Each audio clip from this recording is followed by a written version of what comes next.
ఎన్నికల్లో AP elections 2024 పోటీపైన మంత్రి గుడివాడ అమర్నాథ్ సంచలన వ్యాఖ్యలు చేశారు. గురువారం అనకాపల్లి జిల్లాలో నిర్వహించిన చేయూత బహిరంగ సభలో మంత్రి ఈ సందర్భంగా మాట్లాడారు. ఈ ఎన్నికల్లో అవసరమైతే పోటీ నుంచి తప్పుకుంటానని స్పష్టం చేశారు. అనకాపల్లి సమన్వయకర్తగా మలసాల భరత్ను నియమించారని తెలిపారు.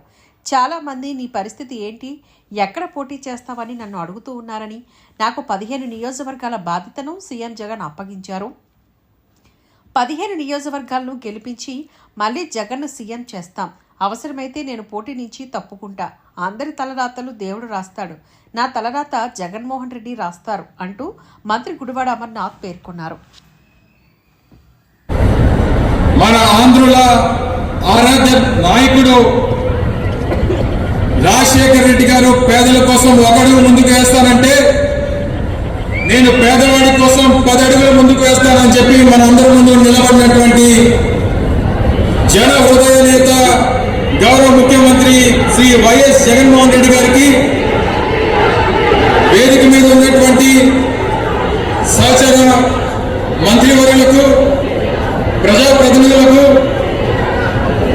వేదిక మీద ఉన్నటువంటి గౌరవ నాయకులకు పెద్ద ఎత్తున ఈరోజు జగన్మోహన్ రెడ్డి గారికి ఆశీర్వదించడానికి వచ్చేసినటువంటి అనకాపల్లి నియోజకవర్గం, అనకాపల్లి జిల్లా నుంచి పెద్ద ఎత్తున విచ్చేసినటువంటి ప్రజానికానికి అందరికీ కూడా హృదయపూర్వకంగా నమస్కారాలు తెలియజేసుకుంటా ఉన్నా.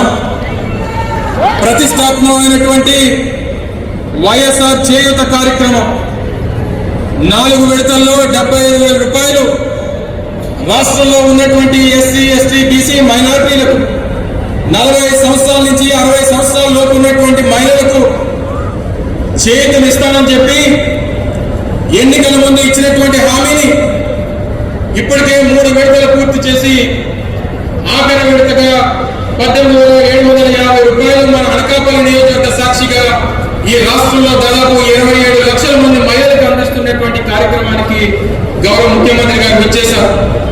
ఒక వైఎస్ఆర్ చేయూత కార్యక్రమమే కాదు, ఈ రాష్ట్రంలో పెద్ద ఎత్తున అనేక సంక్షేమ కార్యక్రమాలు, జగనన్న అమ్మఒడి కానివ్వండి, రైతు భరోసా కానివ్వండి, వైఎస్ఆర్ ఆసరా కానివ్వండి, వైఎస్ఆర్ చేయూత కానివ్వండి, పెద్ద ఎత్తున ఈ రాష్ట్రంలో పేదవాడికి సంక్షేమాన్ని అందించినటువంటి ఏకైక నాయకుడు ఈ దేశంలో ఎవరైనా ఉన్నారంటే అది ఒక్క వైఎస్ జగన్మోహన్ రెడ్డి గారు మాత్రమే అని చెప్పి సందర్భంగా తెలియజేస్తా ఉన్నాం.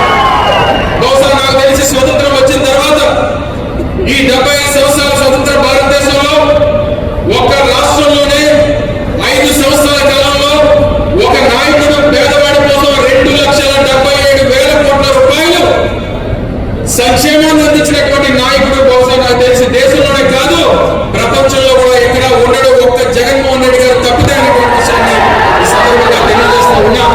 ఈ వేదిక మీద నుంచి ఈ రాష్ట్రంలో ఉన్నటువంటి ప్రతిపక్షాలకి సవాల్ చేస్తా ఉన్నాం. 2,77,000 కోట్ల రూపాయలు సంక్షేమాన్ని పేదవాడికి అందించింది జగన్మోహన్ రెడ్డి గారి ప్రభుత్వం. ఏ ఒక్కరంగా వచ్చి ఇది పలానా పార్టీ వాళ్ళకి ఇచ్చారు, పలానా కులాల వాళ్ళకి ఇచ్చారు, పలానా ప్రాంతాల వాళ్ళకి ఇచ్చారు అని చెప్పి ఏ ఒక్కరంగా వచ్చి చెప్పగలరా? లేదా ఈ 2,77,000 కోట్ల రూపాయల్లో ఒక్క రూపాయి అవినీతి జరిగింది అని చెప్పి చెప్పగలరా అని చెప్పి ఈ సభ నుంచి ఈ రాష్ట్రంలో ఉన్నటువంటి ప్రతిపక్షాలకి సవాల్ చేస్తా ఉన్నా అని చెప్పి సందర్భంగా తెలియజేస్తా ఉన్నాం. ఎవరు ఏమనుకున్నా ఈ రోజు జగన్మోహన్ రెడ్డి గారు అనకాపల్లికి ఇచ్చేశారు. ఎన్నికల ముందు 2019 సంవత్సరంలో ఎన్నికల ప్రచార సభకి అనకాపల్లికి ఇచ్చేసినప్పుడు అనకాపల్లి ప్రాంత ప్రజలకు ఒక మాట ఇచ్చారు, నాకు అవకాశాన్ని ఇవ్వండి, నాకు అధికారాన్ని ఇవ్వండి, నేను ప్రభుత్వం ఏర్పాటు చేస్తే అనకాపల్లిని కొత్త జిల్లాగా ఏర్పాటు చేస్తాను, అనకాపల్లిని జిల్లా హెడ్ క్వార్టర్ చేస్తానని చెప్పి మాట ఇచ్చారు. ఇచ్చినటువంటి మాట ప్రకారం ఈరోజు జిల్లా కేంద్రంగా అనకాపల్లి ఉంది. ఇప్పుడే మాట్లాడినటువంటి కలెక్టర్ గారు చూశారు, ఒక జిల్లా కలెక్టర్, జాయింట్ కలెక్టర్, జిల్లా ఎస్పీ ఎప్పుడన్నా అనకాపల్లిలో నివాసం ఉన్నటువంటి పరిస్థితులు మీరు ఎప్పుడైనా చూసారా అని చెప్పి అడుగుతా ఉన్నాం. పరిపాలనని అంత దగ్గరికి తీసుకొని వచ్చారు, పరిపాలన వికేంద్రీకరణ చేశారు, ప్రజలకు అందుబాటులో పరిపాలన తీసుకొని వచ్చారు, వాలంటీర్ వ్యవస్థను తీసుకొని వచ్చారు, సచివాలయ వ్యవస్థను తీసుకొని వచ్చి ఈ రాష్ట్రమే కాదు ఈ దేశం కూడా మన రాష్ట్రం వైపు చూసేటువంటి విధంగా చేసినటువంటి నాయకుడు జగన్మోహన్ రెడ్డి గారు అని చెప్పి సందర్భంగా తెలియజేస్తా ఉన్నా. మరి ఇంత పెద్ద కార్యక్రమాలు, ఈరోజు అభివృద్ధి కార్యక్రమాలు అనకాపల్లి పట్టణానికి సంబంధించి కానివ్వండి, లేదా గ్రామీణ ప్రాంతాలైనటువంటి అనకాపల్లి మండలం మండలానికి సంబంధించి కానివ్వండి, ఈ ప్రాంతంలో ఉన్నటువంటి రైతాంగానికి సంబంధించి కానివ్వండి, ఎంత పెద్ద ఎత్తున కార్యక్రమాలు చేసి ఒక్క అనకాపల్లి నియోజకవర్గంలోనే సంక్షేమం కోసం 1500 కోట్ల రూపాయలు ఖర్చు పెట్టినటువంటి నాయకుడు వైఎస్ జగన్మోహన్ రెడ్డి గారు అని చెప్పి సందర్భంగా తెలియజేస్తా ఉన్నా. ఒక 5 నిమిషాలు. దాంతో పాటు ఈరోజు రానటువంటి కార్యక్రమాలు, చేపట్టబడినటువంటి కార్యక్రమాలు, రేపు ఎన్నికలకు వెళ్తా ఉన్నాం. మరో 4 రోజుల్లో ఎన్నికలు జరగబోతా ఉన్నాయి. ఈ రాష్ట్రంలో ప్రతిపక్షాలన్నీ కూడా ఏకమయ్యాయి. జగన్మోహన్ రెడ్డి గారిని ఎదిరించాలని చెప్పి చూస్తూ ఉన్నాయి. జగన్మోహన్ రెడ్డి గారిని ఎదుర్కొనడానికి వాళ్ళందరూ కూడా కలిసికట్టుగా వస్తా ఉన్నారు. చాలా మంది అడిగారు, జగన్మోహన్ రెడ్డి గారికి ఎదురుగా ప్రతిపక్షాలన్నీ కలిసాయి, అన్ని రాజకీయ పార్టీలు కలిసాయి, మీ జగనన్న ఏమన్నా భయపడుతున్నాడా అని చెప్పి అడిగారు. జగన్మోహన్ రెడ్డి గారి డిఎన్ఏలో కానీ, జగన్మోహన్ రెడ్డి గారి కుటుంబ వారసత్వంలో కానీ అసలు భయం అనేటువంటి దానికి అర్థమే తెలియదు అనేటువంటి విషయాన్ని మీ అందరికీ తెలియజేస్తా ఉన్నా.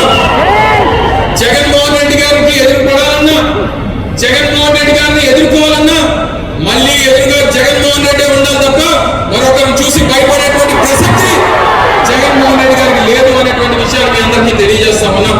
సో తప్పకుండా అందరూ నడుం బిగిద్దాం. ఈ రాష్ట్రంలో వైఎస్ఆర్ కాంగ్రెస్ పార్టీ కార్యకర్తలందరూ కూడా కలిసికట్టుగా పోరాటం చేద్దాం. మళ్ళీ జగన్మోహన్ రెడ్డి గారిని రాష్ట్రాన్ని ముఖ్యమంత్రి చేయాల్సినటువంటిది అది ఒక చారిత్రాత్మక అవసరం అనేటువంటి విషయాన్ని మీ అందరికీ తెలియజేస్తా ఉన్నా. చాలా మంది నా సోదరుడు భరత్ని అనకాపల్లి నియోజకవర్గ సమన్వయకర్తగా ప్రకటించిన తర్వాత చాలా మంది అడిగారు అనకాపల్లికి భరత్ని పెట్టారు అన్న, నీ పరిస్థితి ఏంటి, నువ్వెక్కడి నుంచి పోటీ చేస్తున్నావు, నువ్వెక్కడి నుంచి రేపు పోటీ చేయబోతున్నావు అని చెప్పి చాలా మంది అడిగారు. నేను జగన్మోహన్ రెడ్డి గారికి మాటిస్తా ఉన్నా, జగన్మోహన్ రెడ్డి గారికి ఈ వేదిక మీద నుంచి మాటిస్తా ఉన్నా, నాకు జగన్మోహన్ రెడ్డి గారు ఉమ్మడి విశాఖపట్నం జిల్లాకి డిప్యూటీ రీజనల్ కోఆర్డినేటర్ గా నన్ను జగన్మోహన్ రెడ్డి గారు నియమించారు. ఈ